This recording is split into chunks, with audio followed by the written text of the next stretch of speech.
This is the Situation Room, the only way to start your day. Of Homa Bay as Senator Moses Kajwang. Good morning, Senator. Good morning. How are you? I'm fine, thank you. This show's run for 7 years. We've never had the privilege of having you in the hot seat. So a very good morning to you, and thank you for joining us today. I'm happy to be here. Perhaps I've not been newsworthy in the last 7 years. No, I don't think so. I think you've been a difficult man to find, or a difficult man to then have in this seat, whereby the other seats that you've been in. So I keep telling our producer that this is the year of the Lord. Mm-hmm. So perhaps you're in tandem with that profession. The profession, yeah. We praise the Lord. Yeah.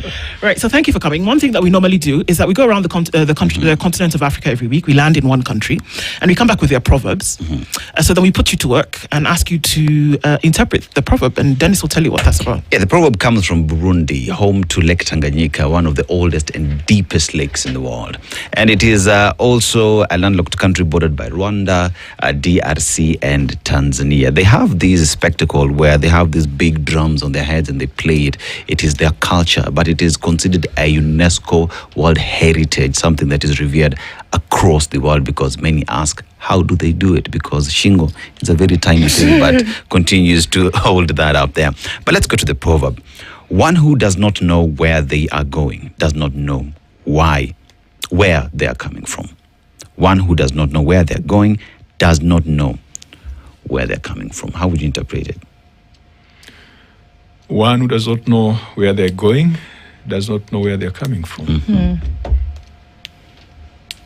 Well, I would contextualize it as a sense of purpose is deliberate. You cannot purport to be going somewhere without knowing your current situation, without knowing your current context. Any movement should be deliberate. Any movement should be, or any action should be deliberate based on your current circumstances. Yeah. That's a lot of English. Yeah. It's kizungu nyingi, but it has worked. Well interpreted. Indeed. Yeah. It has. So a lot of things have been going on. I mean, not to give the last couple of days the glory and all of that, but of course that is something that we're going to discuss. But looking at the committee which you chair, falls in a very fundamental role constitutionally, and then also what the Senate is meant to do in terms of oversight.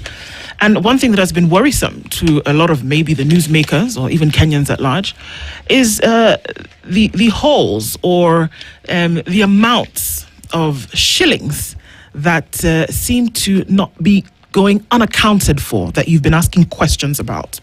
And it worries a lot of people that at the county level, there should be what looks like mismanagement or misappropriation of funding that should actually be going towards making things happen. Before we go to what you do about it, how does that make you feel as somebody who is an agent of oversight? How does that make you feel, first of all, in terms of what we see happening? I feel very saddened. Kenyans appear to have settled for mediocrity. Kenyans seem to have settled for low standards. The lack of outrage, whenever we make revelations, and they're not our revelations, they're revelations of the Auditor General. Yeah. We just amplify them. The reports of the Auditor General is a cocktail of criminality, illegality, unlawfulness, imprudence. And yet, it seems like Kenyans take some of those reports just as an inconvenience, rather than facts that need to be faced. And I think that, having served as a chair of the Public Accounts Committee for some time, I am just disappointed that we settle for mediocrity. You have situations where certain counties and governors are doing things that are completely unacceptable. I remember one example is a county that spent hundreds of millions in bush clearance. They were clearing a bush called Madenge. They claimed that Madenge had become invasive, and so goats were eating it and losing their teeth. Right. So it was about 110 million accounted for as spent on bush clearance. When the Auditor General went to confirm whether the amount was really spent, he found some bare piece of land. Right. And was told, of course, it is bare because the Madenge was there before you came. It has been cleared. And we cleared Yeah. it. So, don't ask us any further questions. I think the day we will become outraged, the day we will elevate our standards across the board, not just in governance, even in small things, even how we operate in traffic, even how we operate in real life, we have settled for mediocrity. A country that has settled for mediocrity cannot aspire to those lofty aspirations of Singapore, South Korea, and Malaysia. Senator, you see, when you talk about public funds, many people look at, one would denote what governors just said the other day as if the public funds belongs to them. These are taxpayers' money, hard-earned cash that have been given by Kenya, especially in the underlying conditions that we face ourselves today, economically speaking. And here we see 3 million shillings on a Christmas tree in September. We have 37 million shillings that has been spent on things that one asks, where are our priorities? And that today individuals want to dictate how they will come to the committee, who they want to investigate them.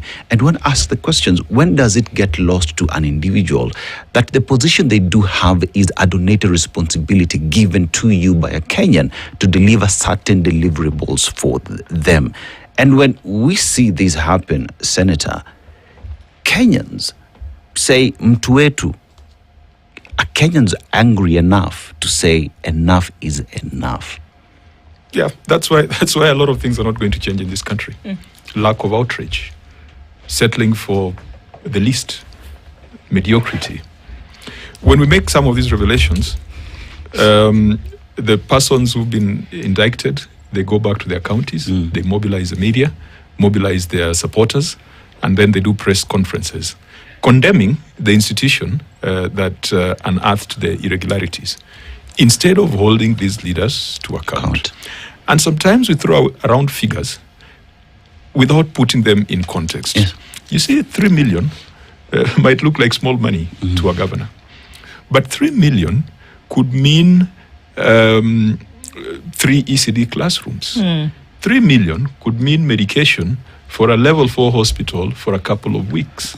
3 million could mean the salary of an ECD teacher for a couple of months, not even a couple of months. Yes. One of the counties I came across, the lowest paid ECD teacher is paid 16,000.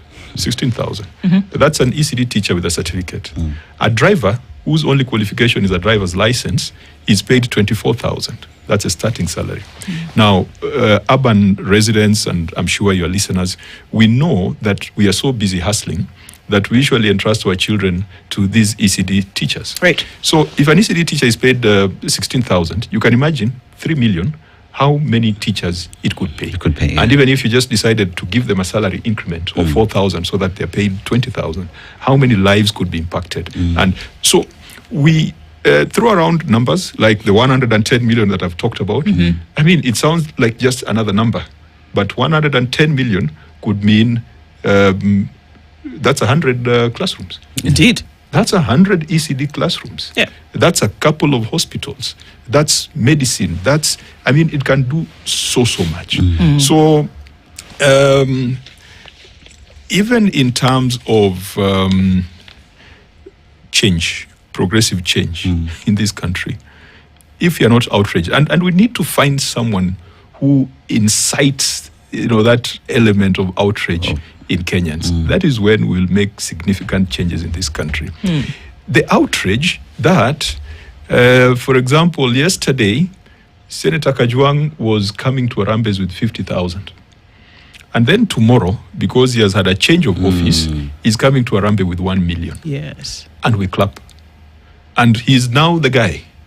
That yesterday, Senator Kajwang was riding around in a Prado, TX, and because he's changed office, he's now flying around in a chopper.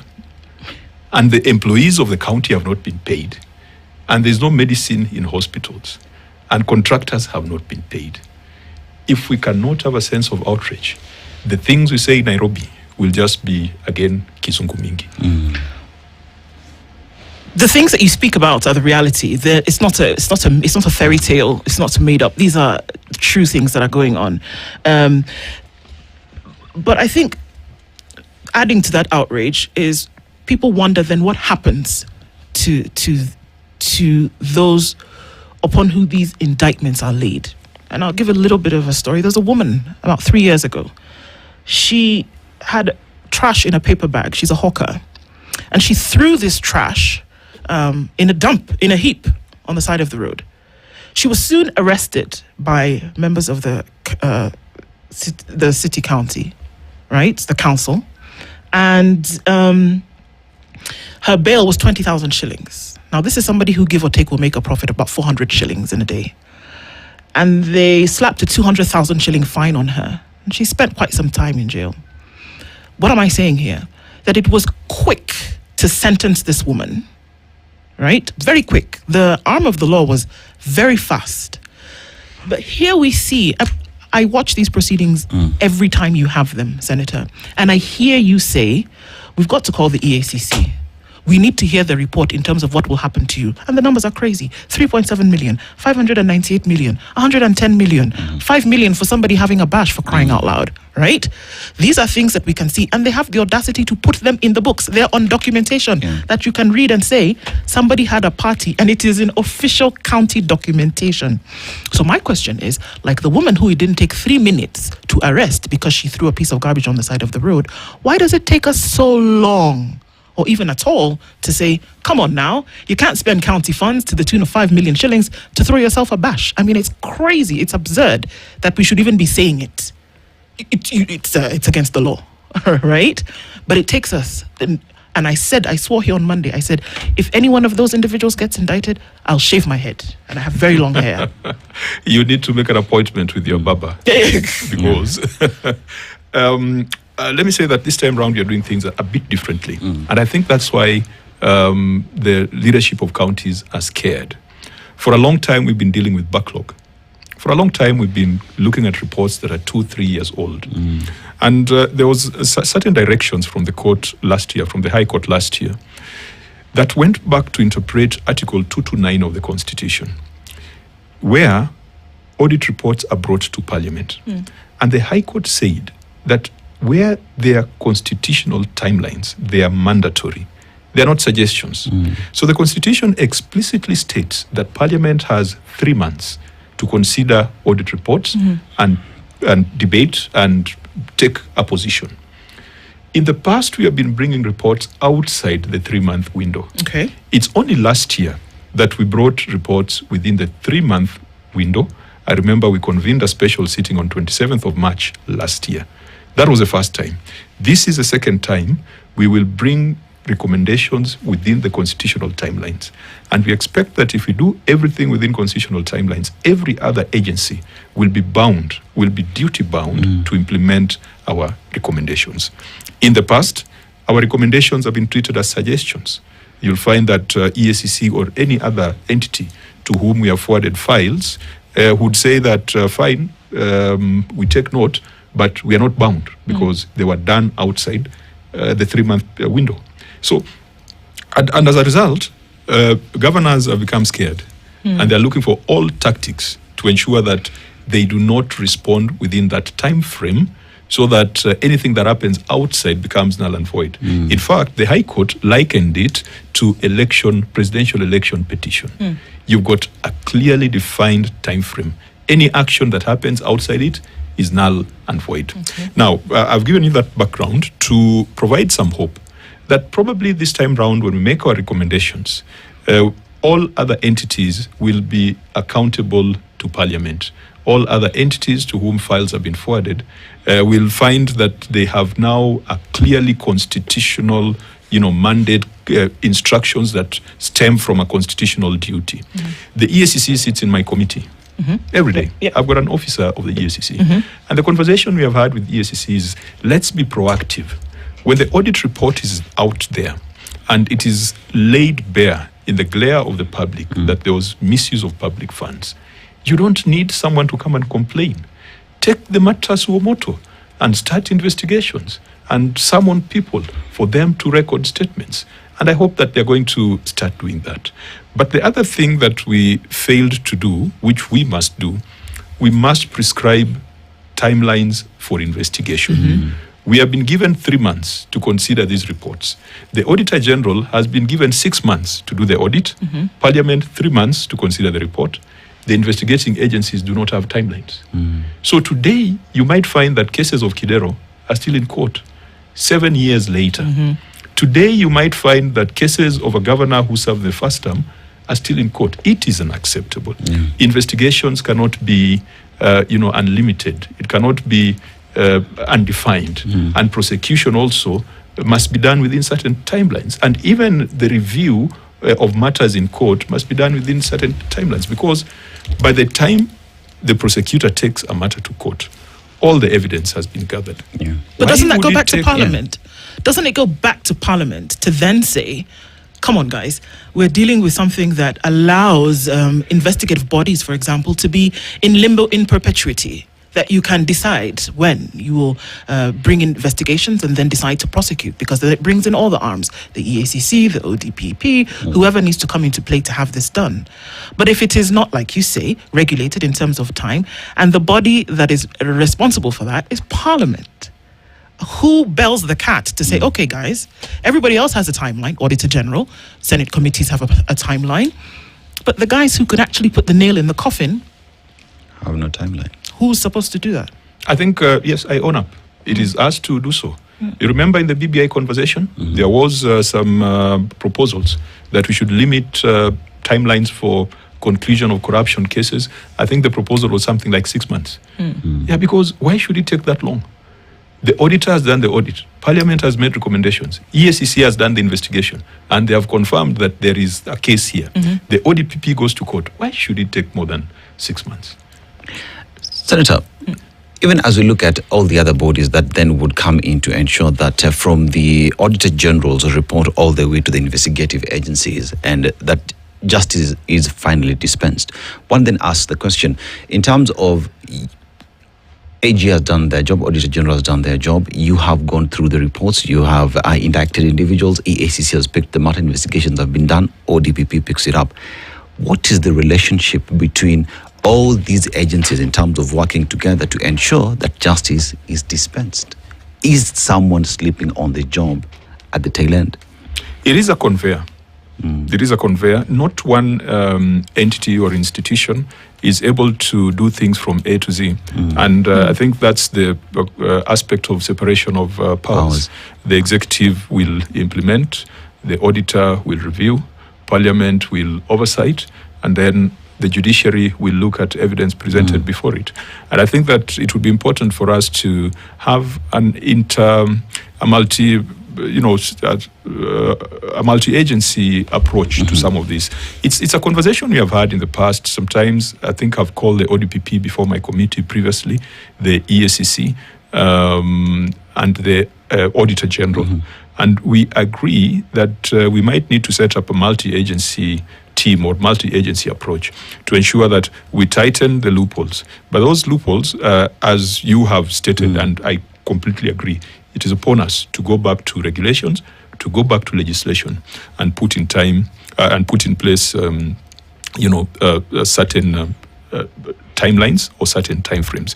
All institutions must be held to account, because we are all accountable to the people. Whatever authority, whatever it is we do, we are doing it on behalf of the people who have put us in those offices. So now that we are doing things properly, we'll have the legitimacy to initiate that conversation. You see, in the past, we have been bringing reports late. So even the judiciary might tell us, gentlemen, these reports are not implementable because they are outside the timeframes. I believe that now we have the legitimacy in terms of the manner in which we are processing reports to convene these other agencies and agree that the Auditor General has met their timelines. Parliament has met their timelines. Can we commit? Can we just do an SLA? Even if we don't go back to amendment of the law, we could agree on an SLA. And on the SLA, OAG, 6 months. Parliament, 3 months. EACC, 6 months. ODPP, 2 months to review the file. Judiciary, 6 months to conclude the matters. And I think that if we did that, that would provide some sense of relief to Kenyans. Another thing that we must also insist on, when state officers are being vetted for offices, for example, cabinet secretaries, in that act, there's usually a section where you are asked whether there's been any adverse recommendation from Parliament on you. no one ever pays attention to it. It's their focus is usually on your net worth. Right. In fact, that's what is always reported. But if we made it mandatory that anyone who's been indicted in a parliamentary report should not be approved in that vetting, then these people are going to take Parliament seriously. Because you see, the career progression for governors and most of the public officers is that once they're done, they want to become ambassadors, or they want to become CSs. Right. And they should know that the same Parliament that they had contempt for is a Parliament that will vet them. So I think these are issues that can be implemented in the long run. But I feel the frustration of the public that a woman who's selling tomatoes by the roadside gets served injustice faster than someone sitting in a big office. Indeed. So the big animal in the room with 2 tusks and big floppy ears is what we've heard in the last couple of days, is that governors are uncomfortable with the manner in which the committee is addressing them concerning these issues. Now, and that has been overtly expressed. I don't know what manner this is. Maybe you can give some insight into that. That would make them so uncomfortable for them to make an initial remark about declining to attend after having been summoned by the committee. Other words have come out like extortion and bullying, and in a manner that is not proper for someone in a governorship position. You smile. I smile because, again, the mediocrity that we've settled for. You elect someone to office, then all of a sudden he becomes a small god, running in out of traffic because he has a flag, sitting on a bigger chair and calling themselves excellency, walking around with people whose job is to dust the toilets that are sitting at the back of the tent, walking on a red carpet, and you walking on the dust because their excellency, having a special podium, and you speaking down there because of excellency. Yeah. We have built a culture where those who have been elected to state and public offices feel that they are beyond question, that you can't ask them anything. And this culture is slowly creeping in. Governors, nobody questions them. The county assemblies are completely muzzled. The only time a county assembly can make a move is through impeachment. And that impeachment sometimes is usually because of political factors rather than actual work of the governor.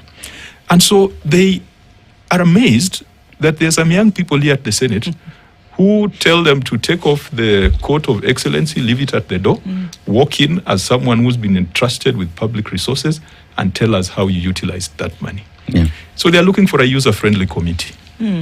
They are now turning around and saying that we are harassing them. They are saying we are extorting them. Extortion is a serious crime. It is in the Penal Code. It is in the Bribery Act. It is defined as an offense under Parliamentary Powers and Privileges Act. And that's why yesterday we resolved, and you saw the statement that the Speaker put out. Yeah. Please provide evidence either to Parliament or to EACC or DCI so that we deal with it. And that's why I cannot even comment on those kind of allegations. It's like someone broadly saying that the media is corrupt, that the media is doing brown envelope journalism. In fact, whenever I see your headlines and I go online, the first reaction is usually from government bloggers. Standard Group compromised, Standard Group corrupt. Of course. By the way, keep it up. You are putting up bold headlines. Today I saw the headline you put up, Kenyans stare at death. 23 counties are facing drought. Governors go to Kilifi, they say nothing about drought. They say nothing about the clawback on devolution. They spend 2 days in a luxury retreat discussing who they think should be in a committee that oversights them. So I have no apologies for the style and manner in which we have been conducting our sittings. For the record, my committee was the first committee to go live on its proceedings. And I faced challenges initially. And I can tell you that even the live stream, I had to buy equipment. I've had to hire people to do it.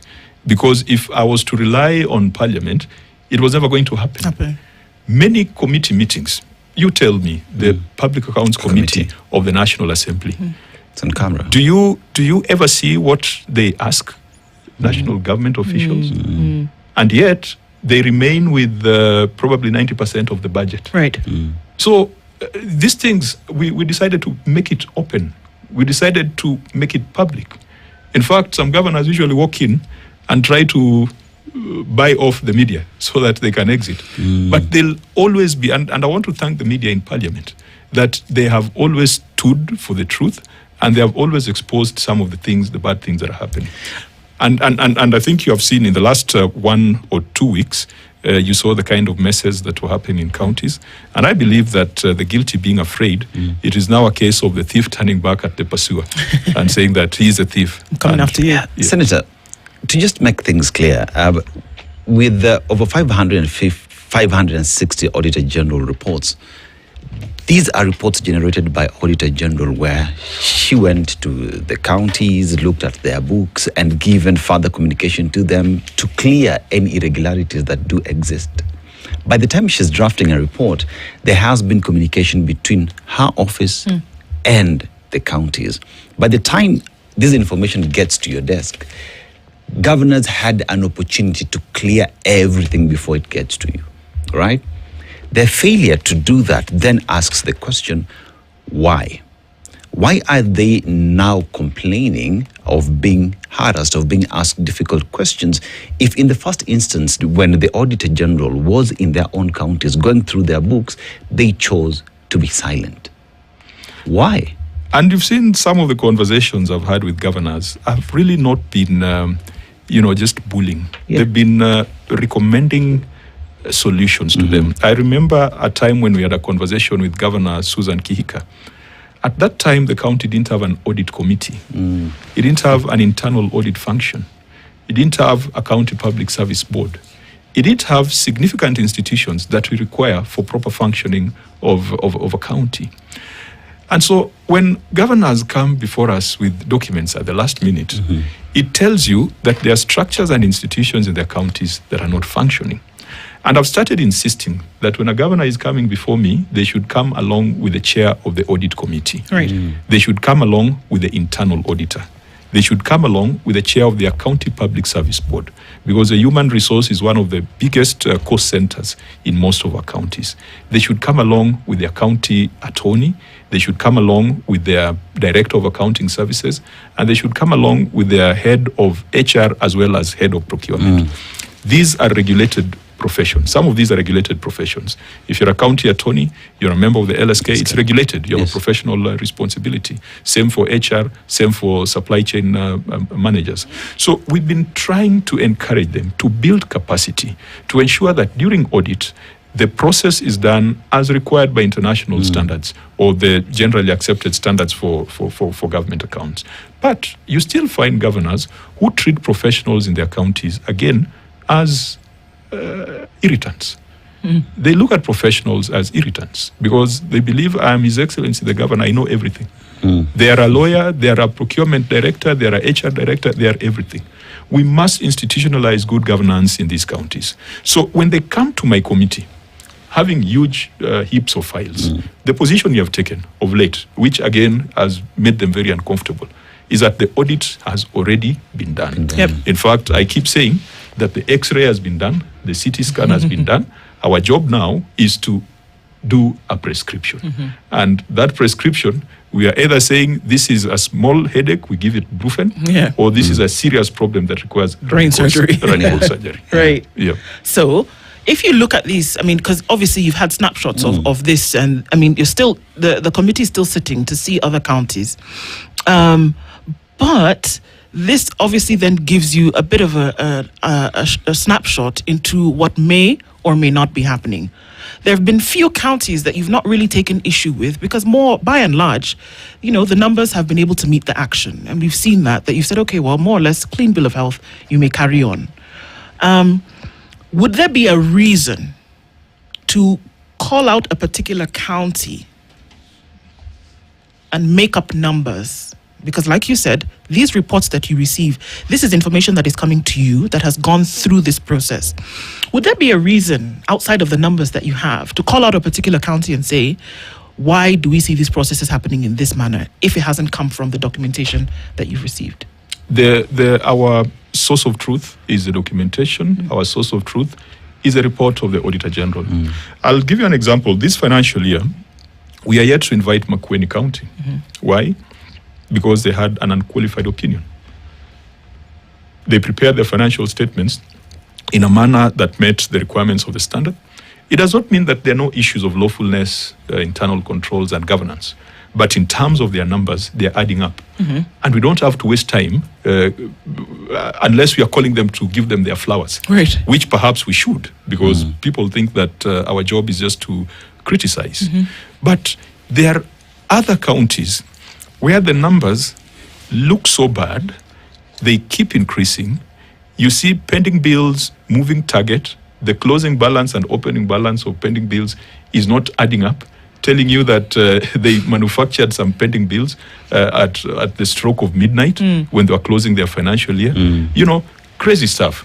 But our source of truth, our point of reference is always the report of the Auditor General and the evidence that the governors themselves come with. In some of the instances that we saw in the last 1 or 2 weeks, in Embu, Governor Mbarire, something emerged that she diverted 10 million from the county aggregation park to a border empowerment thing. It was her own admission. It was her own documents. When Vihiga came, there was a 5 million housewarming. It was his own documents. When Lusaka came, there was a 3.6 million on lighting a Christmas tree. It was his own documents that confirmed that. So we never consider extraneous documents or extraneous facts. Everything is the evidence that is before us. Senator, having gone through the documents that you've been given by the Auditor General, how good or how bad is the situation at the counties with regard to adherence to the rule of law in expenditure and use of public funds? How bad is it? Or how good is it? How would you rate it? I think the situation is not good. It is bad. Number one, most counties are choking under pending bills. Pending bills means they're not paying suppliers. They're not paying contractors on time. Some counties are pending bills that are older than 3 years because we have insisted on aging of the debt. And we saw a county that had pending bills of 2 billion, older than 3 years, is a governor who just got into office. And that indicates that those are bills incurred by the previous governor. And this current governor has no plans of paying them.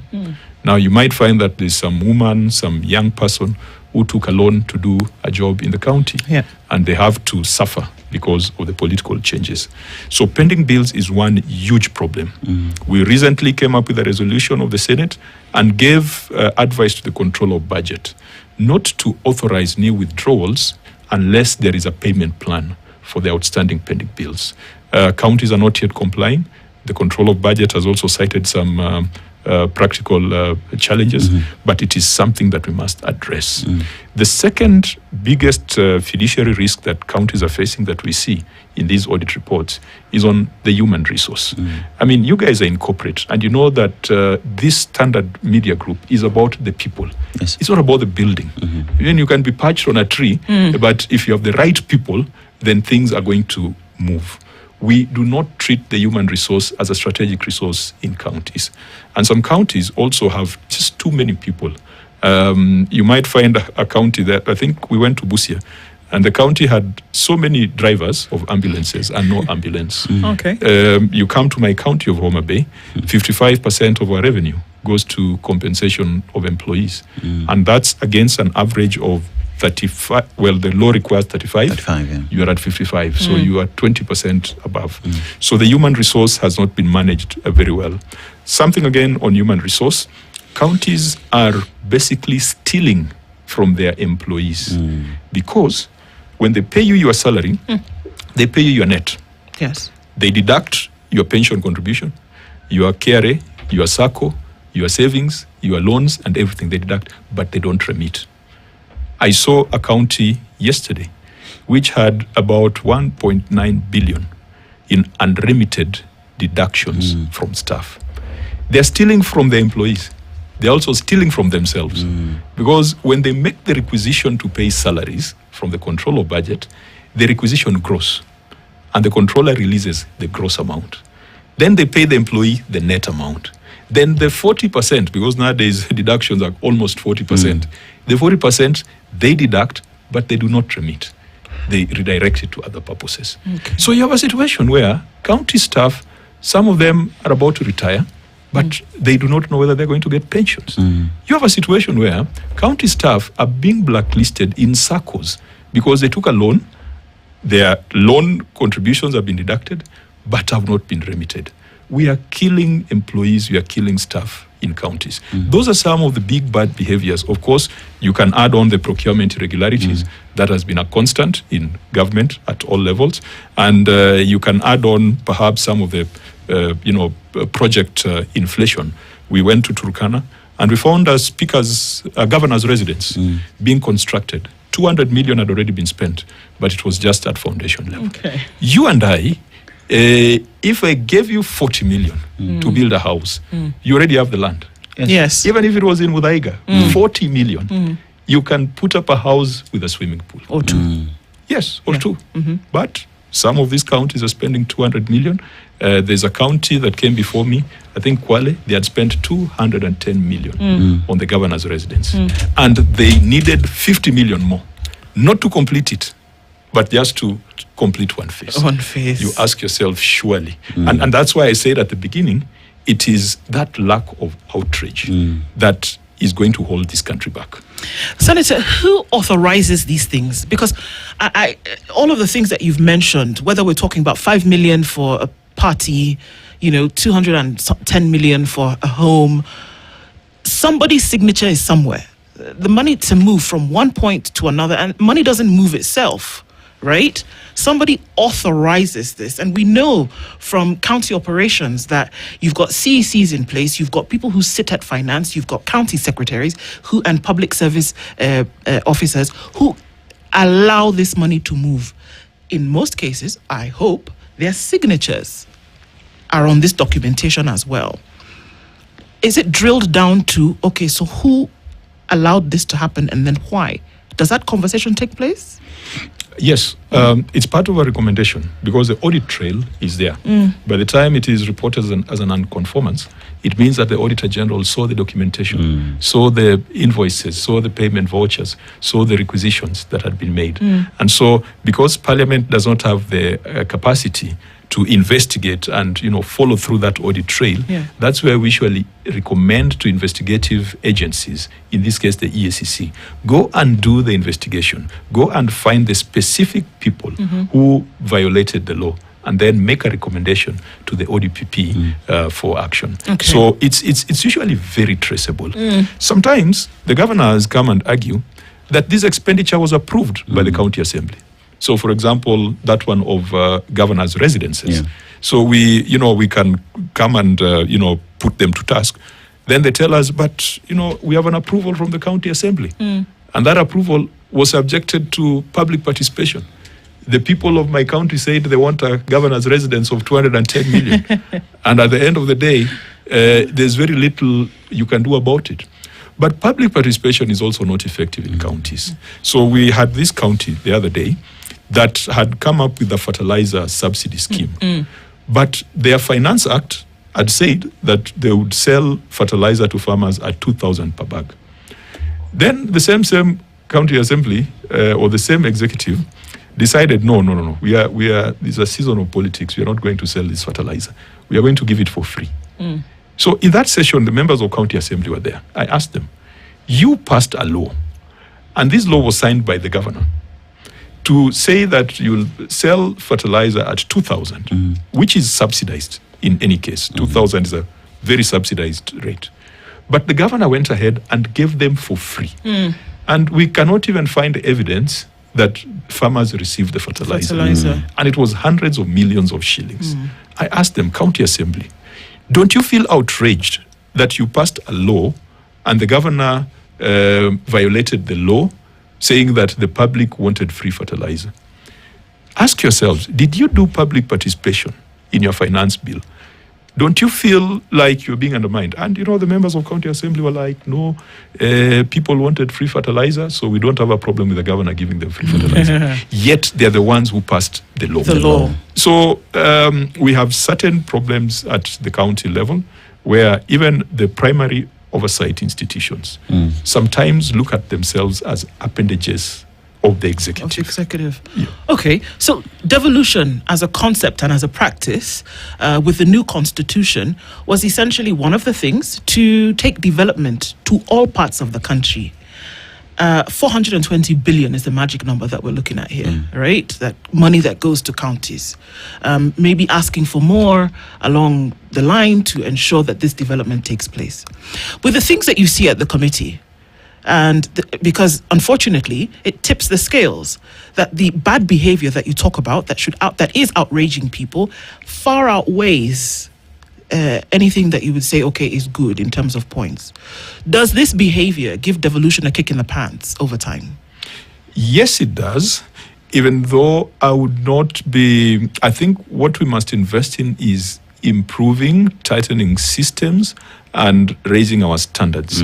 I would not dismantle devolution. I've had my own personal views about the number of counties. I have looked at the financials of counties. Many of them are technically insolvent because their liabilities exceed their assets. That is the truth. If it was a business decision, then we would have bigger counties or we would have bigger entities. I think that was the initial proposal in the Bomas draft, but then politics took over, and then we ended up with the small groupings, because what is the history of this, what we are now calling counties? They used to be districts. And I sponsored the county boundaries bill that is currently before Parliament. So I did some reading. Districts were created on ethnic grounds. Every ethnic group wanted their district. So that's why even some of the things, the law says that not more than 70% should be from the dominant ethnic group. It is unachievable because the county was a district formed for a certain ethnic community. So it becomes difficult to achieve that. So I have my personal views about the size and number of counties, but I know that people having tasted honey, they might not want to, to release it. I think we just need to tighten systems and get commitment of all stakeholders. Yesterday, from the cabinet dispatch, I think the presidency indicated that they approved the budget policy statement and that counties were going to get 489 billion. 489 billion in terms of allocation. Of course, we've been fighting for 450 billion. I think the president is also doing some creative double accounting to make the number look big, because he's also including the conditional grants and some of the donor funds that go to county. But otherwise, what is processed through Senate, we are committed to making sure that we push to at least 450 billion as equitable share. This money belongs to the people. And this money is what is supposed to go and deal with this problem of drought. Because you can't deal with drought from Nairobi. You must go with the principle of subsidiarity, that it's easier to deal with it at the lowest possible level. This money is one that's going to assure, health facilities are there. You might have SHA, SHIF, and all those things. But if you don't have the infrastructure, you don't have the doctors and nurses, then it is as good as dead. This is a money that is going to ensure that our children from an early age are introduced into the school system in a dignified setting. By the way, if you go to ECD in counties, you will cry. I don't know whether, all of us come from some village somewhere, even if it's Kayole. But if you went to the ECD closest to your village and saw what our children are being put through, it's a miracle that those children come to school every other day. So I would not want to reduce this money because of the bad behaviors of governors. Governors come and go, but the people, the issues, the problems remain constant. So we need to send much more money. And indeed, if more money is left at the center, we saw the empowerment rallies. We are seeing that if you go to Wilson Airport now, the number of choppers that have been bought by private individuals, or the number of small fixed wings that have been bought by private individuals. The commitment, and sometimes the president says very good things, is a very good salesman. He's very good at selling a vision for Kenya. But there are certain things that he must deal with. You cannot be a Singapore when there is that greed for accumulation. You cannot be a Singapore when there's that vomiting. We are vomiting on people's feet, as the U.S. ambassador said. Senator, I would ask the question then. If you look at 3 million shillings spent on Christmas tree, we have 5 million shillings spent on a party, and Kenyans are asking the question, Senator, seriously, must this go to court? Can't we just surcharge these individuals and have that money returned? Because in terms of priority, a county that still hospitals do not have drugs, why spend 3 million shillings? That together with the fact that are counties realizing the aspirations as envisaged in the constitution with all these problems existing? I think a few counties are trying to be strategic in terms of their investments, because I can't say all the 47 counties are a problem. There are a few counties, you look at them, despite the politics. A county like Kiambu, when you looked at their ECD programs, in fact, we saw the ECD children from Kiambu. They were brought all the way to Homa Bay during the last Devolution conference. They seem to have the right concept for early childhood education. Many counties just put up a four-wall house, and that's it. No chairs, no swings, no playthings, and then the teachers are paid a meager 16,000. A few counties have gotten it right on ECD. A few counties have gotten it right on health service delivery. A few counties have gotten it right on provision of infrastructure. Yesterday, we were with Narok County. They indicated that they spent almost 2 billion Kenya shillings to buy 120 construction equipment. They are doing their own roads. They are maintaining roads in the Masai Mara. Narok is expansive. So they have proven that you don't need KERA to come and do your roads. In fact, KERA is an entity that is duplicating what counties should be doing. We must disband it and allow counties to build their capacity. So there could be success stories, randomly, pockets of success across. Again, we saw Narok, they grew their own source revenue, I think by almost 1.1 billion in 1 year. Particularly from park fees. And so they are collecting about 5.5 billion from park fees. 3 years ago, they were collecting just about 1-point-something billion.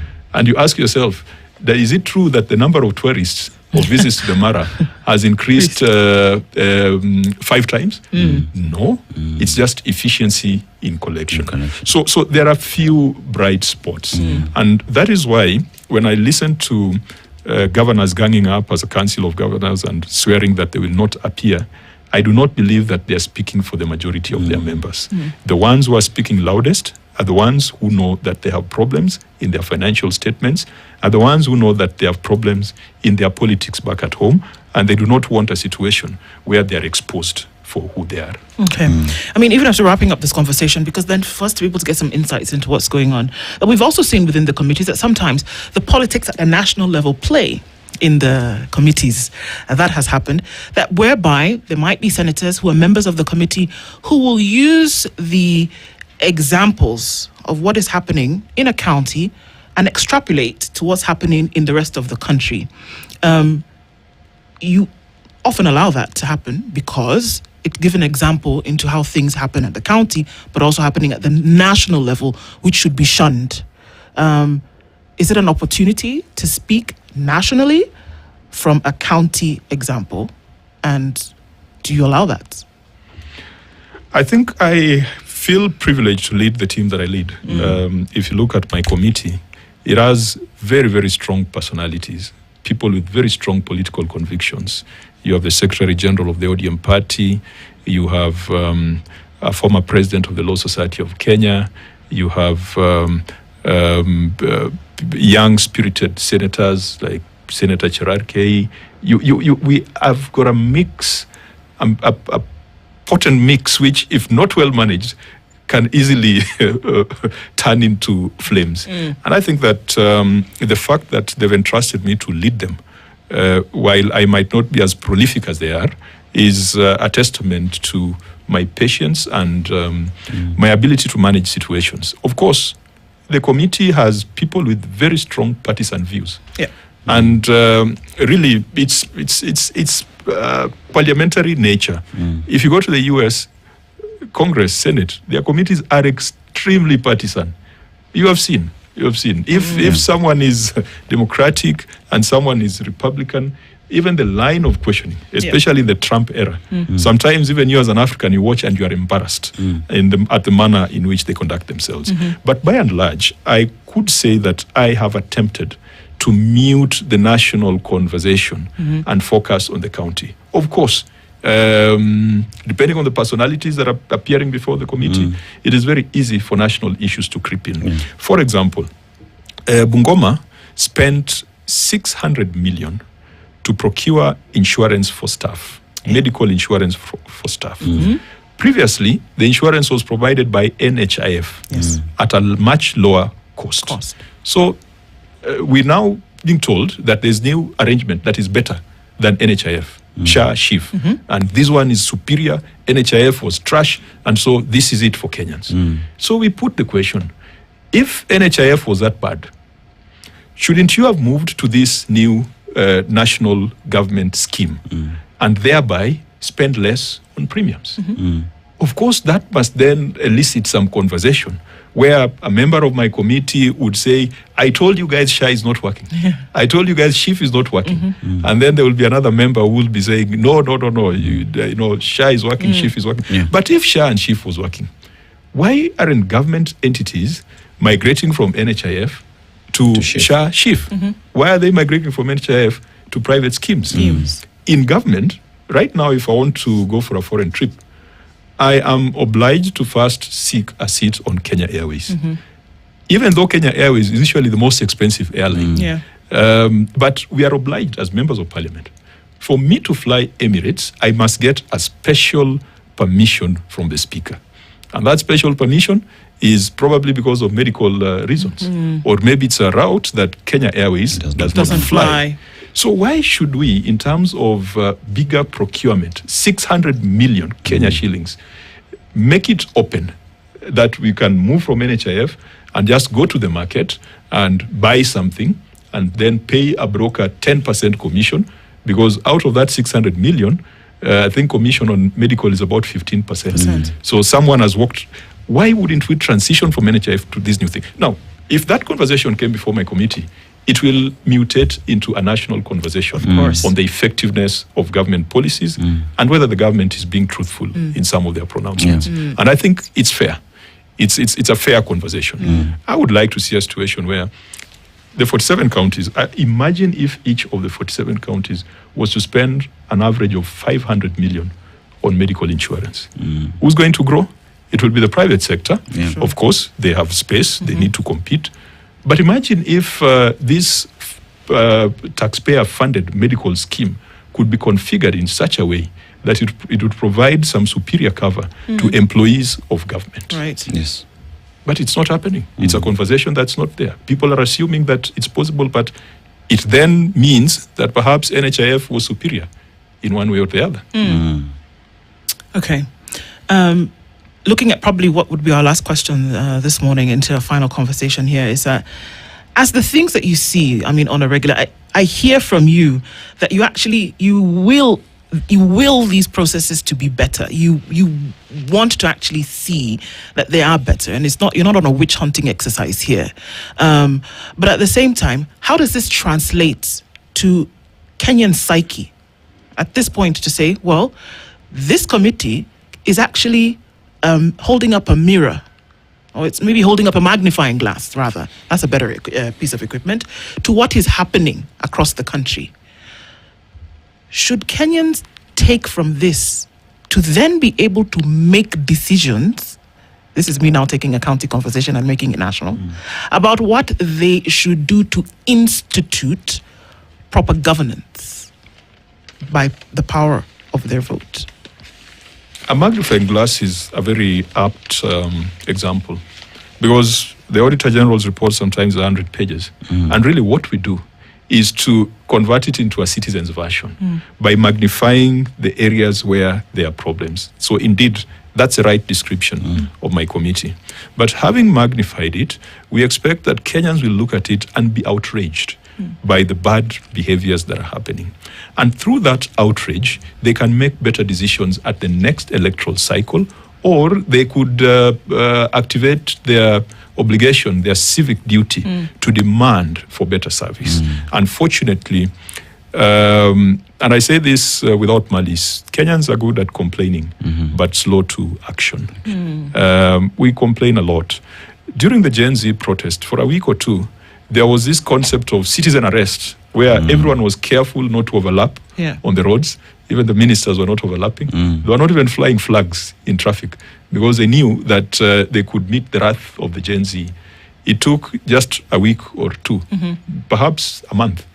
And that was the end of it.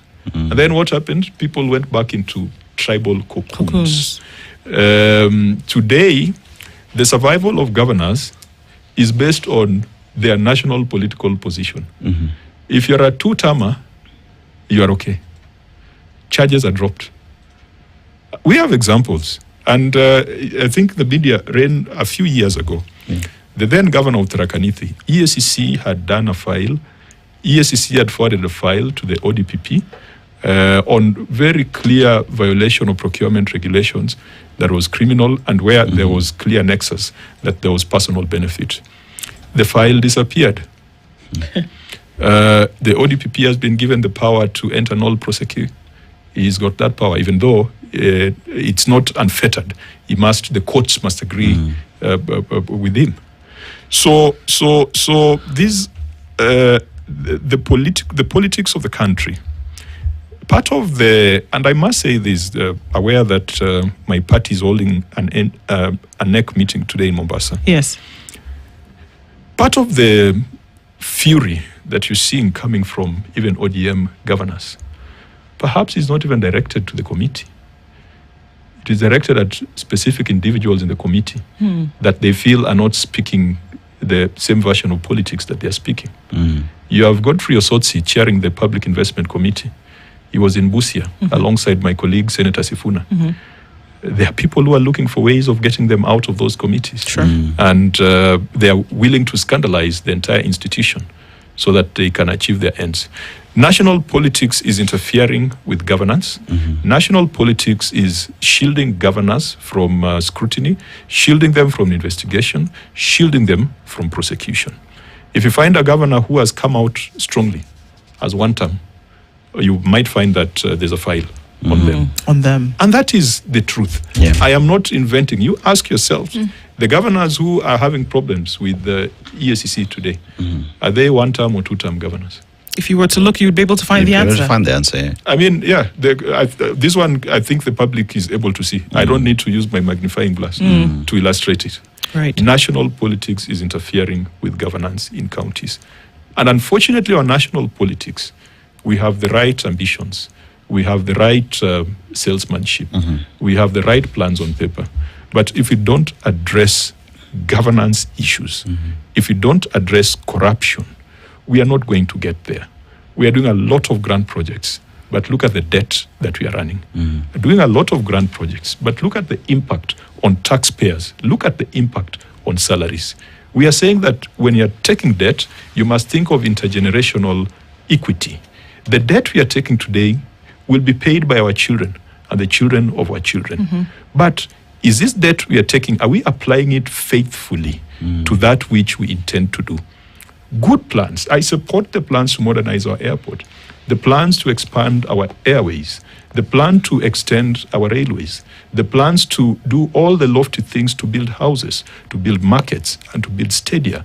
We must make an investment into the future, because what we are enjoying today were investments that were made by 2 generations ago. I think the generation of our fathers didn't do much. They did more of looting than because please show me that which that landmark thing that the generation of our fathers did. It was a generation of our grandfathers who did most of the things that have been pushing Kenya forward.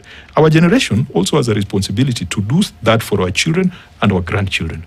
However, if we take these loans and divert 10, 20, 30% to private interests, then we'll be burdening our children and grandchildren with loans and obligations that will not be fair, will not be just to them. spoken with clarity, and there's a lot of work to do. You told me to book an appointment with the barber, so let's see as that will happen. Of course, the cry is that for that which has been taken, it should be returned, and somebody must pay. But at the same time, to then see the work that the committees are doing to ensure that things that were constitutionally provided for will actually be. Thank you for using your magnifying glass. We keep watching, and we look forward to the next conversation we can have whereby the needle has moved a lot more. Thank you for the opportunity. This is a conversation I'd be happy to have again. Asante sana. Thank you. The Senator for the Republic of Kenya, representing the county of Homa Bay, Moses Kajwang. Thank you for joining us this morning. Good morning, folks. Continues. It's 9:11. This is the Situation Room. This is the Situation Room. The only way to start your day.